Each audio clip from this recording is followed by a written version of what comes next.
Hi అండి, నమస్తే. ఈరోజు వీడియోలో ఎంతో రుచికరమైన పెసరకట్టుని రెడీ చేసుకుందామండి. చాలా సింపుల్గా టేస్టీగా చేసుకోవచ్చండి.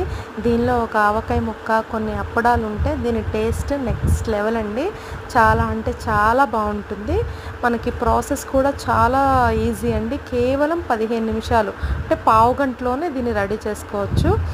మనకి ఎలాంటి కూరగాయలు ఏం అవసరం లేదండి. ఒక టమాటో, పెసరపప్పు, ఉల్లిపాయ ఉంటే సరిపోతుందండి, అంతే.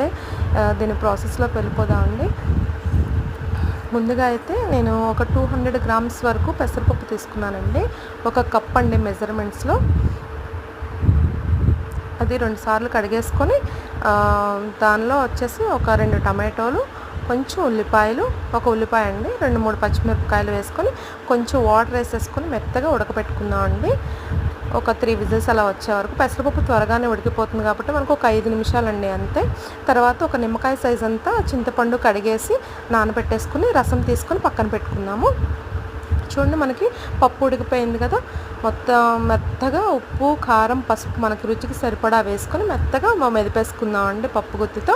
ఇది మొత్తం మెదిగిపోయిన తర్వాత మనం చింతపండు రసం తీసుకొని పెట్టుకున్నాం కదా, అది యాడ్ చేసేసుకుందాము.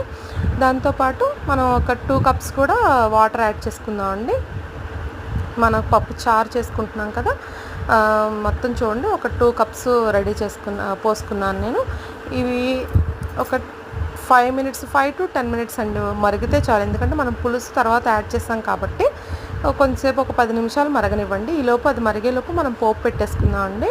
ఒక గిన్నె పెట్టుకొని మన రుచికి సరిపడా ఆయిల్ వేసుకొని వెల్లుల్లిపాయలు, ఎండుమిరపకాయలు, జీలకర్ర వేసుకొని ఆవాలు వేసుకొని పోపు ఎర్రగా వేగిన తర్వాత మనం పెసరకట్టులోకి వేసేసుకుందాం అండి. అంతేనండి, చాలా సింపుల్గా రెడీ చేసుకోవచ్చు. చాలా అంటే చాలా టేస్టీగా ఉంటుందండి. దీనికి అసలు పేరు పెట్టే పనే లేదండి, అంత టేస్టీగా ఉంటుంది. మీరు కూడా ఒకసారి తప్పకుండా ట్రై చేయండి, మీకు కంపల్సరీ నచ్చుతుందండి. ఈజీ ప్రాసెస్ కూడా.